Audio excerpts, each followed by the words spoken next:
Hey, what's going on, guys? Welcome to Party on Broad. Today, I have a super special guest, Mark Schofield of Touchdown Wire. We are breaking down expectations for Jalen Hurts and what everyone and why maybe everyone should be excited for this Eagles season. Let's get it.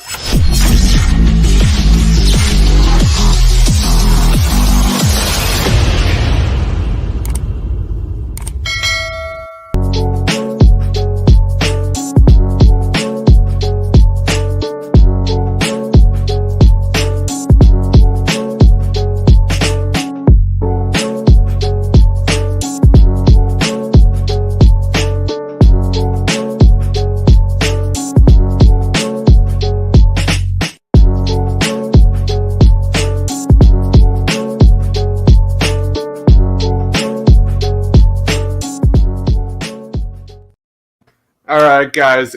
Today we've got Mark Schofield joining us. I think for like the fifth or sixth time. It is unbelievable. Training camp is right around the corner. Just tons and tons of reasons to be optimistic if you're an Eagles fan. What's going on, Mark? What's going on, Crockman, man? It's great to be back with you, buddy. Been a while, but always good to come on. Excited to chat a little Jalen Hurts and a little Eagles with you. Really looking forward to it. Really looking forward to training camp and football being back. So let's get into it, buddy. Let's do it, man. It's kind of interesting too because like with Party on Broad, and I've had you as a reoccurring guest here. Like I feel like we've like pretty much dissected every little segment of Jalen Hurts' career in Philadelphia. It's kind of interesting, from his time as a rookie to first-year starter, and now here we are heading into 2022. And let's just jump right in, man. I've got pretty much like a six-pack of questions for you. Then we're going to kind of jump into the 23 NFL draft class because that quarterback class is stacked. But let's start off with Jalen Hurts, man. In your opinion, where does Jalen Hurts rank among the top quarterbacks right now heading into the 2022 season? Yeah, it's a good place to start, Crocky. And I know it's sort of like a list season where, we're getting the ESPN list where they're talking to executives and coaches and getting the top 10 or so at every position. Over at USA Today, Touchdown Wire, myself and Doug Farrar, we're doing 11-ish at each position. Sometimes we expand it. Like I've got, I think my top 12 tight ends coming out on Monday. Dallas Goedert featured prominently on that list. I did I think top 13 outside corners. Darius Slay featured prominently on that one. And it will wrap up after I do quarterbacks next Friday with our top 101. Now I'm going 15 deep at quarterback, I think, and Jalen Hurts is not in the top 15. But he's in sort of the honorable mention category when you get that sort of like 22 to 16 kind of range, because that's kind of where I have him right now, partly because you've got a lot of talented quarterbacks in the league. Like, you look at like top 10, top 11 lists that are out there right now, you're leaving some good players off. Like ESPN had their top 10 and Lamar Jackson wasn't on it. So we've got a lot of good quarterbacks in the league right now. Hurts is kind of in that like 20 to 15 range for me, where I saw some improvement, and I know we're going to talk about Hurts in detail. I saw some improvement. There are reasons to be excited, but he's not yet in that like top 2 or top 3 tiers, depending on how you want to parse it out, of quarterbacks just yet. Can he get there? Absolutely. And we'll talk about the ways he can. But going into this season, he's not quite there yet. Is there like a realistic path that you think Jalen Hurts could get into that top 10? Is that even remotely possible for this guy? I mean, it's entirely possible. It's entirely possible for Hurts to make that leap into those buckets of categories where, there's like the elite guys, the guys you win with, the guys you win because of, and right now Hurts is kind of that, lower echelon, lower part of the guys you win with, right? Where he needs to help with scheme, needs to help with talent. You want to see him get not just higher in that ranking tier, in that tier of guys you win with. You really want him to be one of those guys you win games because of, guys that sort of, they're scheme diverse. You don't need to like prop them up via scheme. Like if you think about guys like Garoppolo and Goff and Cousins, those are quarterbacks that really need help with the scheme. Baker Mayfield in Cleveland, the year they made the playoffs, that's kind of where Hurts is right now. You want him to get to the point where it doesn't matter what you call, he's going to execute it at an extremely high level. You don't have to like use scheme, use formations and shifts and things like that to prop him up and give him, easy to find reads and throws. He just does it on his own. And that's where you want him to be. Is there a path? Absolutely, for him to get there. Love it. All right, let's go with the positive end first. Like, in your opinion, like, what are some reasons for optimism that Jalen Hurts is the guy in 22 and moving forward? Yeah, and interestingly enough, I think it sort of starts with that Denver game. He goes 16 of 23, 2 touchdowns and an interception in that game. But that's where Crocky, I sort of saw him fight the beast in his mind. And what I mean by that is into that game, the first half of the season, he was very much first read, pull it down, I'm going to go. If that first read isn't there, if that pitcher is cloudy, if I'm not sure about what I'm seeing, I'm going to pull the football down and I'm going to create on the outside. I'm going to create off of structure outside the integrity of the pocket. And maybe I'll still end up making a throw in a scramble drill mode. But more often than not, I'm going to pull it down and try to make something happen with my legs as a runner. In the Denver game, you saw the lights sort of come on. You saw moments where you could physically see him, if you're watching it on film or watching it live, start to pull the ball down, then pull it back up, reset in the pocket, and make a throw. That's what he's going to have to learn. I think that's like the main thing that he's going to have to continually do to excel, to be the guy that you win games because of. And that Denver game is where you saw that sort of switch. I think around that time, it was really more like the Detroit game. Nick Sirianni changed what he did as a play caller. Going into that Detroit game, they were the most pass-heavy team on first down. They flipped the script. They became very run-dependent on early downs to get Hurts in some favorable situations. Now, is that decision what I'm talking about for optimism? No. It's that open-mindedness to change your approach that gives me a reason for optimism from the play caller standpoint, because that's a window into the mind of Nick Sirianni that we're going to find our ways to may be more efficient and productive on offense, and that's a good sign for Hurts. There's the athleticism component, and I know it's a fine line that I'm talking about that you have to walk between balance and life in the pocket and outside of the pocket, but certainly Hurts has that as well, and it's going to help him. And then finally, the ability on downfield throws. I've got his sort of 9 grid up in front of me as well, and you're seeing success in the downfield areas of the passing game, like 15 to 25 range, where, on some throws saying that like left outside part of the field between the numbers and the hash, he was 3 for 3 last year. 19 of 22 on plus throws of plus 15 to 20 yards between the numbers and the hash outside to the right. Like that's pretty good. That's a pretty good number for a quarterback, particularly a young quarterback. And so his ability to hit on some of these deeper throws downfield, whether schemed up or created on his own, that's a reason for optimism as well. I also want to see him do a little more checkdowns. Like, he was dead last in the NFL hitting his checkdowns. I fully agree. Staying between the tackles, keeping his head up, maybe just taking the 4 or 5 yards and will do wonders for this guy. Let's go to kind of the other end, and that is some of the concerns. What are some of the biggest concerns for the Eagles that it might not be time to move on from Jalen Hurts? And kind of like to piggyback off of that, there's some news lately from Derek Gunn that he's been kind of struggling during the offseason, during the OTAs, things like that. Do you buy into that and some of the red flags here? Yeah, I mean, we can start there. I don't buy any of the struggles and OTAs and minicamp and all that stuff. I take all of those reports with a grain of salt. I mean, we're on the cusp of training camps. They're going to get going in the next couple of weeks. And you're going to see, for example, down in Miami, Joe Shad was doing Tua was 17 of 22 today.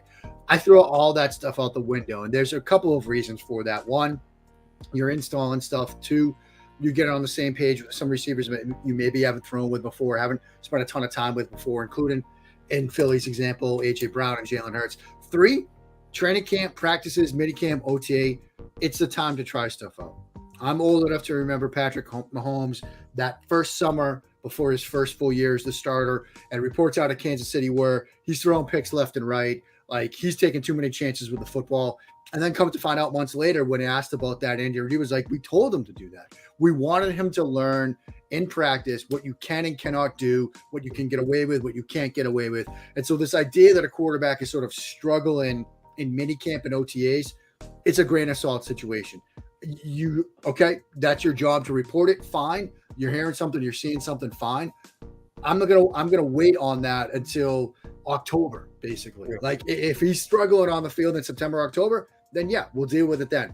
But minicamp, OTAs, training camp struggles during practice, we're talking about practice, man. We're talking about practice. So I'm not going to read too much into that. As far as red flags for Hurts, though, a lot of it is literally the flip side of what we were just talking about. If we're getting into, and I like to use Halloween, Thanksgiving, Christmas as like benchmarks of the season. If we're getting into the holiday season, right?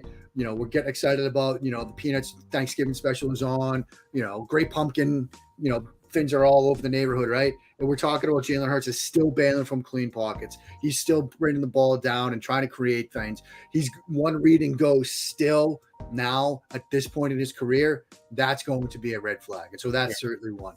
Then there's the traditional sort of, and this is with all young quarterbacks, the decision-making and the speed with which those decisions are made. If he's still slow with progression reads, if he's still slow to come off that first read, if he's slow to get to the checkdowns, which I agree, Crocky, is something that we want to see from him on a more consistent basis. If he's slow doing that, it's still a sign of a problem. If he's getting through reads quickly, getting to checkdowns quickly, if he's putting his receivers in a position to pick up yardage after the catch with quick decisions and good ball placement, that's a very good thing. If you're seeing 8-yard throws become 7-yard gains because guys are getting tackled immediately or throws are not placed where they need to be to maximize the potential for yardage after the catch, that's also going to be a problem. So those are some of the things I'm going to be keeping an eye on. If we're seeing these things repeat, particularly into October, November, then yeah, we're on shaky ground. All right, this is like the question. You kind of touched on it, kind of giving that at least like 10 games sample to kind of have more data to support where we're moving forward with Jalen Hurts. But like, what, in your opinion, is the deciding factor for the Eagles to give Jalen Hurts another year? So, like, what are you like of all those things you just listed? What's the deciding factor? Well, I mean, honestly, we know what the deciding factor is. It's wins and losses. Wins. And I know QB wins are not a quarterback stat. Like, wins are not a quarterback stat. A lot goes into winning and losing football games that is beyond the control of the quarterback himself. But ultimately, that's how quarterbacks tend to be judged, particularly not just by fan bases, but by ownership and front offices. Like, if they're winning games, if they're, say, at this 10-game mark you threw out there, 7-3, like, I think they're going to be fine, like, rolling ahead with Jalen Hurts, not just for the rest of the season, but into 2023. If they're losing games and there are issues you can point to from the quarterback position that are reasons for losses and reasons for struggles, then yeah, there might be a problem. Now, what could some of those reasons be? The failure to get to checkdowns, the failure to work through reads, the failure to make appropriate decisions with the football based on situation, coverage, leverage, the failure to place those throws appropriately to maximize yardage after the catch. Again, if AJ Brown has,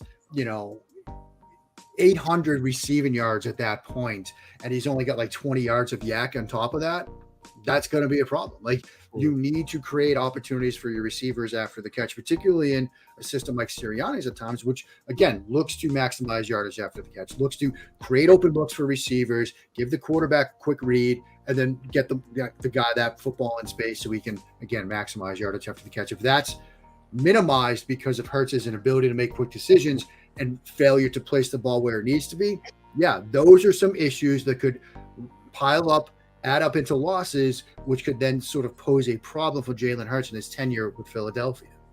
You look at, like, you touched on it earlier, like when the Eagles started to get more success, they became a much more run heavy offense. And you look at how this offseason has translated, you look at AJ Brown, you look at the weapons Jalen Hurts now has in this offense. A lot of people are thinking that we're going to be a much more pass-heavy kind of system. So what's your take, man? How would you tailor an offense to Jalen Hurts, and what would be like your run-pass ratio? Would you go against what worked last year, or do you think Jalen Hurts is a passing league, it's on Jalen Hurts, and he has to show you something? Yeah, I mean, it's a passing league for the football. I mean, the way the game is played right now, the playing field is on defenses trying to get you to run the football, to trying to bait you into running the football, and offenses still finding a way to throw the football even against those looks. I mean, a couple of years ago, right when COVID hit, I remember going to something called the Huddle 21 Blitz coaching clinic, where it was a week-long thing done by the people at Huddle, the video platform for breaking down film. And I remember going to a defensive coordinators roundtable of high school and college defensive coaches. And to a person, they all said, we want to dare the other team into running the football. And I'm firmly of the mind that what you see at high school and college on Friday nights and Saturday afternoons, it's either already in the NFL or it's coming. And we saw that last year, right? So many teams playing too high, so many teams keeping both safeties deep, so many teams playing light boxes, and basically daring you run the football. We want you to run the football. But what an offense is still trying to do, find ways to throw even against that. The next thing that we're going to see is drop 8. Like that's the next thing we're going to see. When you see the AFC Championship game and you see what the Bengals did in the second half against Mahomes, you see that drop 8 is coming. Teams are still going to try to find ways to throw against that. But I'm not saying you're going to be 90-10. Like you've got to have some balance, something in the like 65-35, 60-40 range, especially if we start seeing drop 8. If you're going to start seeing 8 guys peel off into coverage at some point, whether it's via designed runs or the quarterback pulling the football down himself and running, like you're going to want to get teams out of that. Like throwing into 8 defenders is a tough proposition for teams to sort of figure out, but that doesn't mean you abandon the pass. I think you still have to throw the football to win in today's NFL until you just can't. And maybe that's what we saw a little bit last year, right? The pass heavy scripts early, the run heavy scripts a little bit later. Then you think about the roster construction component where you traded for AJ Brown.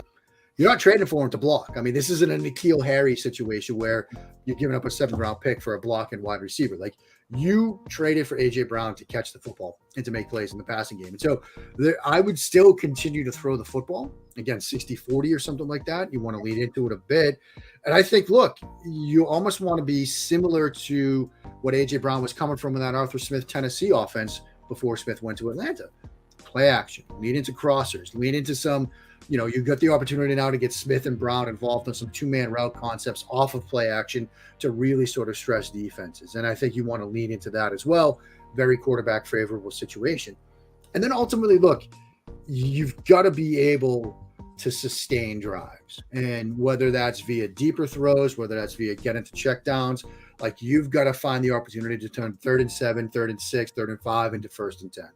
Whether that's a combination of scheme, whether it's a combination of just letting Brown isolate him one-on-one in a 3-by-1 and letting him work, whether it's by the trickle-down effect of having Brown at the X and letting Smith be the flanker or the slot, you've got to find ways to sort of sustain drives, and that's something that you're going to have to do through the air. So what are your like firm expectations on Jalen Hurts in 2022? Do you think he has what kind of season? Are we talking 3,500 yards? Could he possibly top 4,000 yards? What would be like a realistic season from Jalen Hurts? Yeah, I mean, I've seen some people throw out the expectations of 4,000. I think that's doable.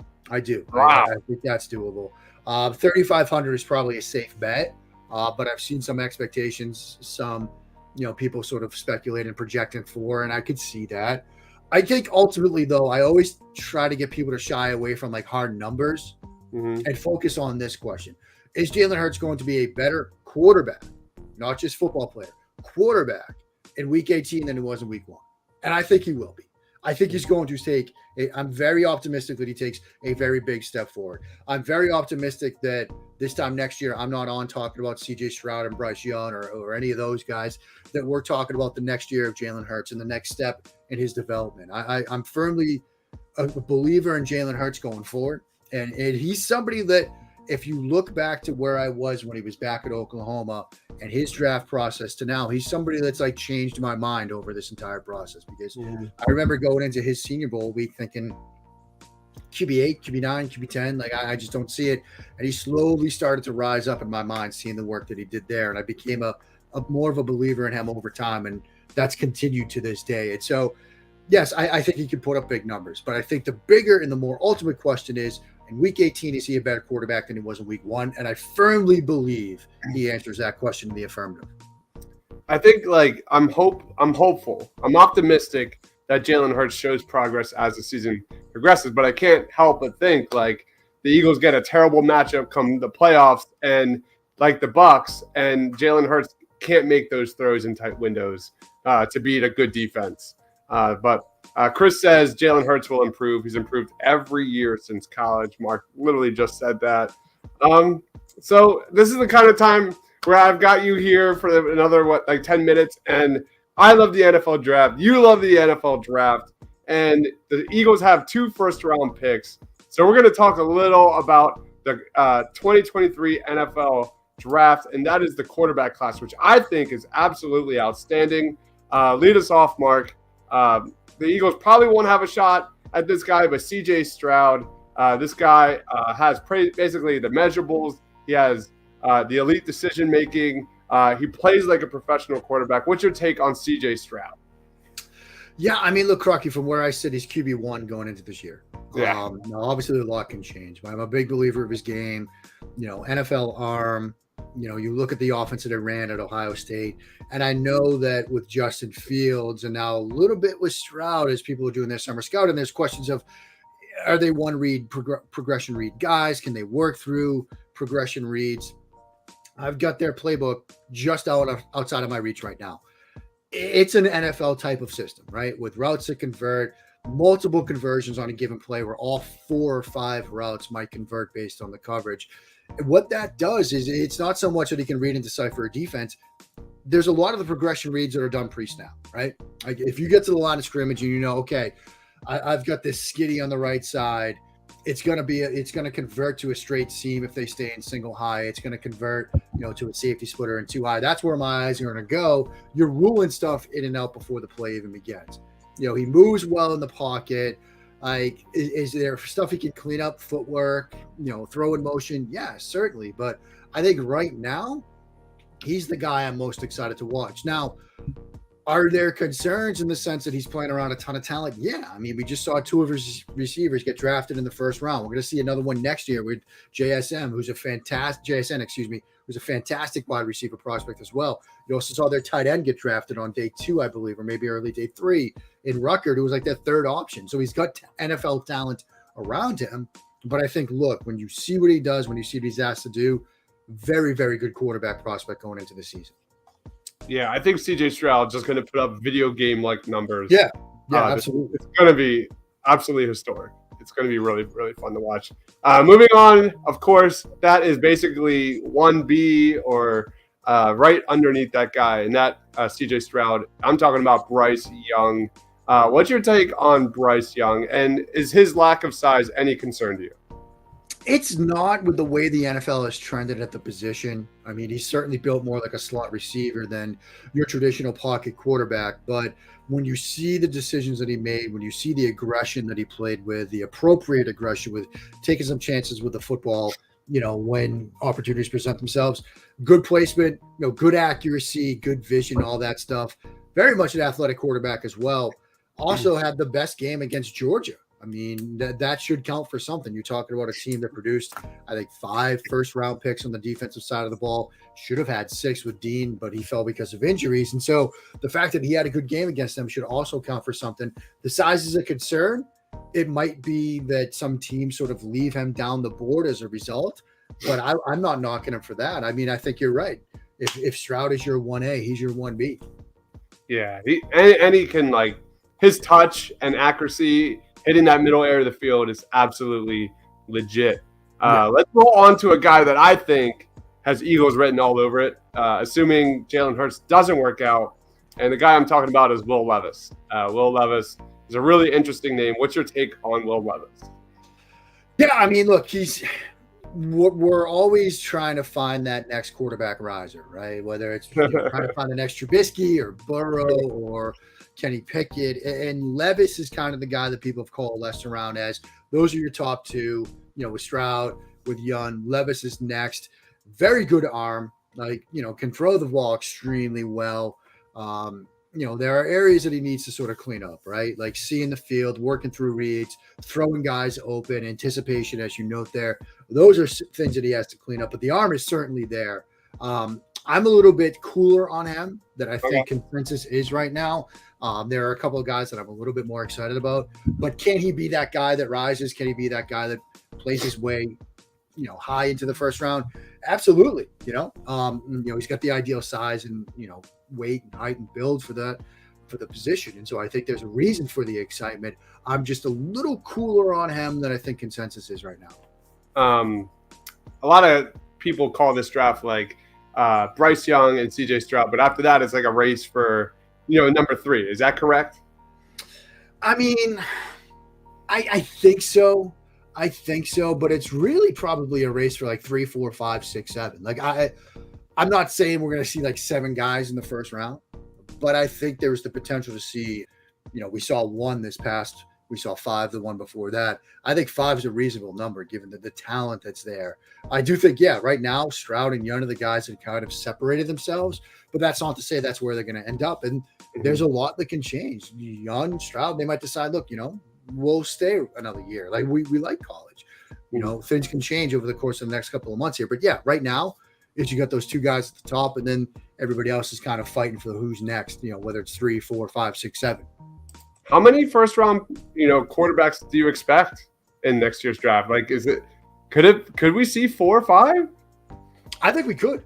I absolutely think we could. I mean, when I did my first mock, my only mock to date, I think I had 4, maybe 5. And there's a lot of talent at the position, number one. And you're also talking about the fact that there's always teams that need quarterbacks. I mean, especially the teams that passed on them this year that we thought might go early, they sort of might decide that, like, hey, you know what? We're going to do it down. We're going to, the talent, the depth of this position group, we've got to go get our guys. And so, I mean, I think you might see 5, you might see 6, but it's a very, very good quarterback class. I'm trying to pull up like mock drafts right now, trying to see where players are going. Let's see, consensus mock draft.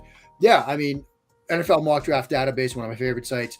Bryce Young, CJ Stroud, Tyler Van Dyke, Will Levis.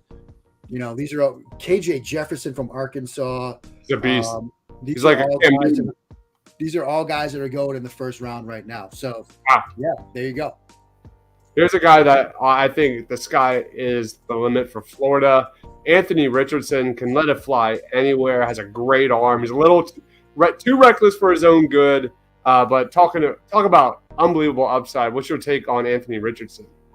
I mean, very, very sort of similar to perhaps the conversation we were having around Malik Willis, right? Like extremely talented, like you said, unbelievable measurables, arm talent, athleticism, patience, like didn't play a ton, but showed at times that like, this is the guy. This is the guy for Florida. They're moving ahead with him. So there's a lot of room to grow.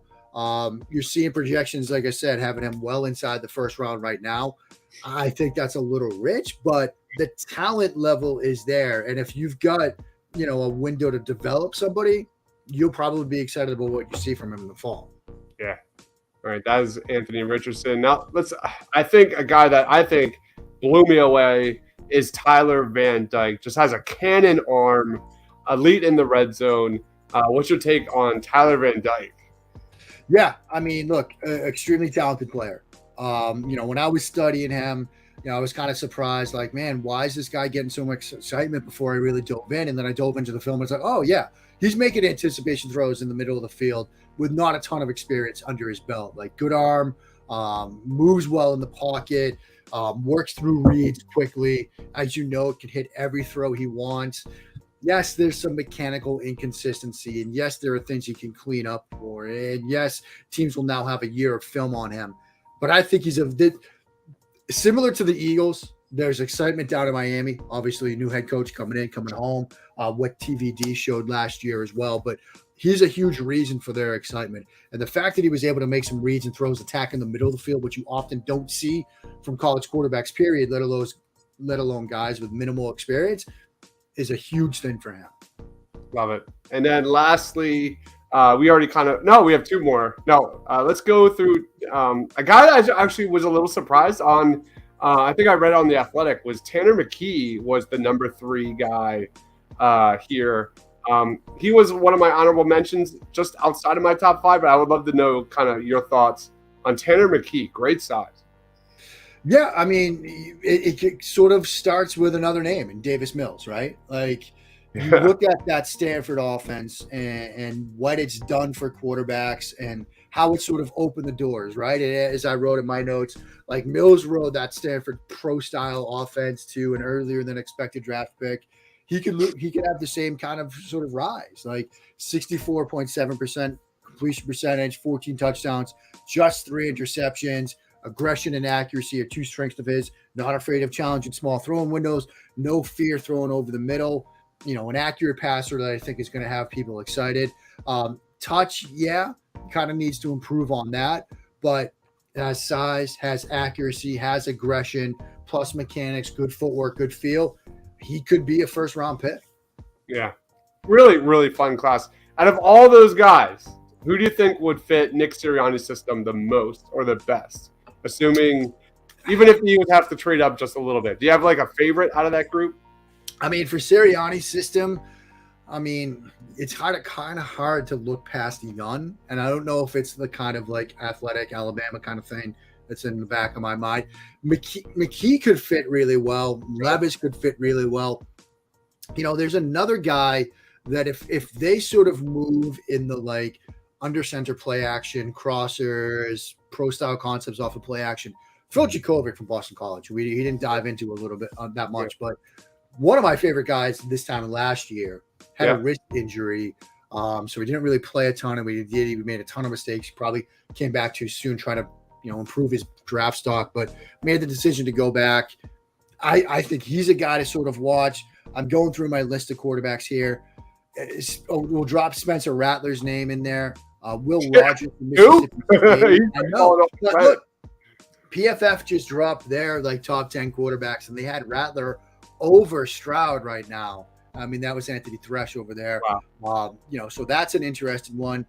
There are a couple of other guys. Tua's younger brother, Maryland Tala, keep an eye on him. KJ Jefferson as well. Like I said, I had like 25 quarterbacks on the watch list that I put together, including some guys whose names we haven't got to.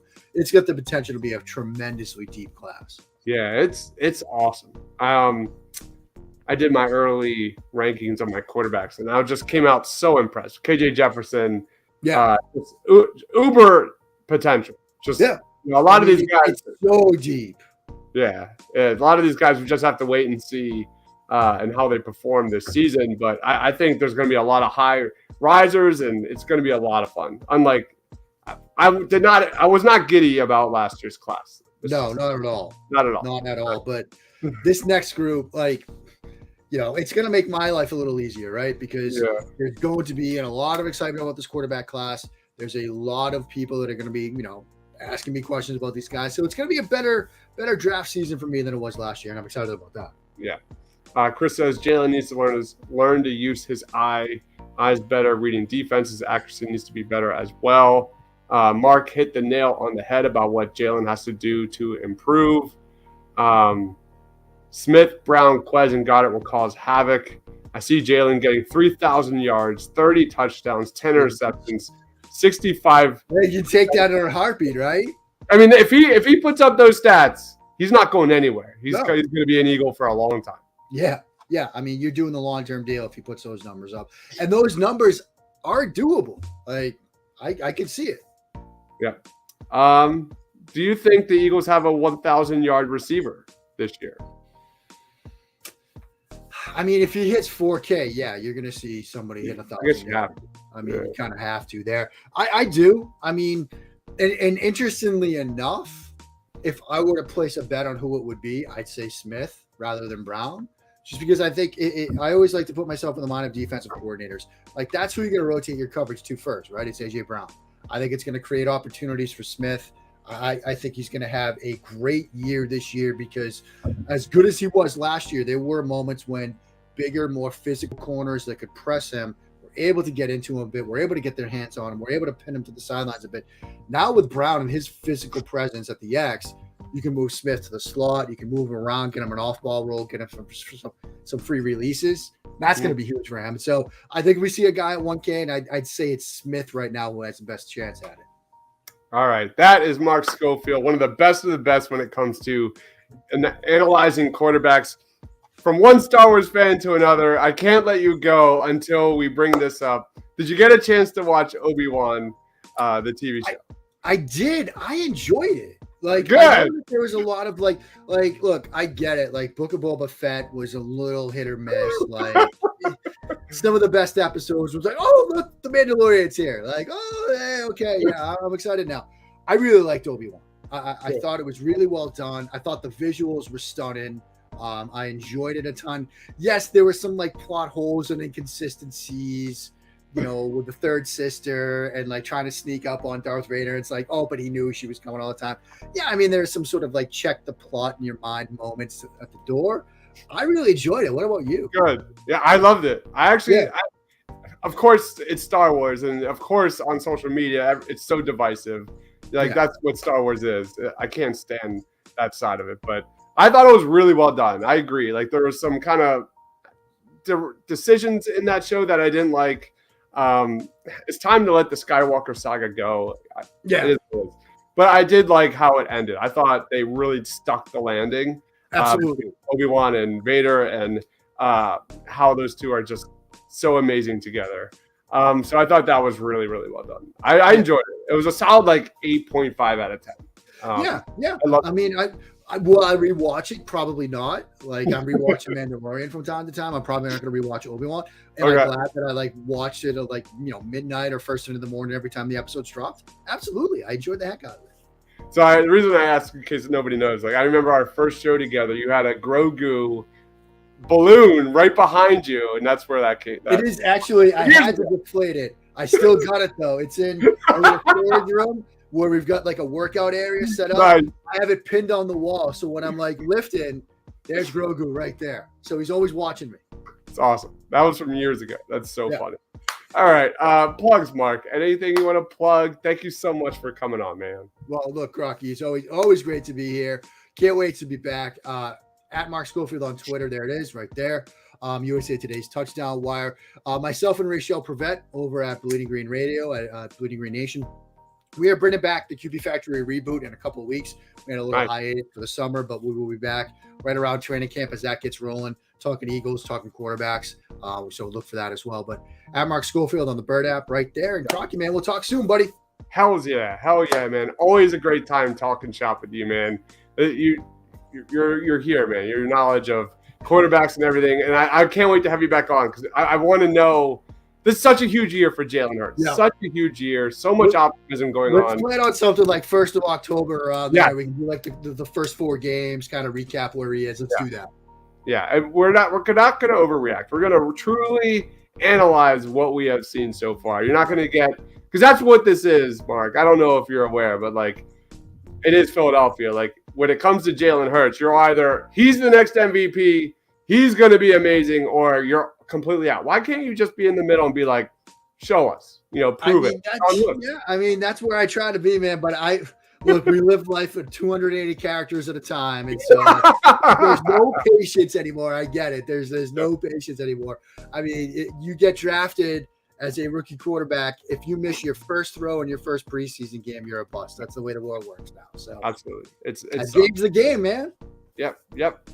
So thank you everyone for watching. Please be sure to smash that subscribe button. Follow my man Mark on Twitter at Mark Schofield, the best of the best. Check out his YouTube channel as well. You'll learn so much. We'll catch you on the next show. For Mark, for myself, stay awesome, everyone.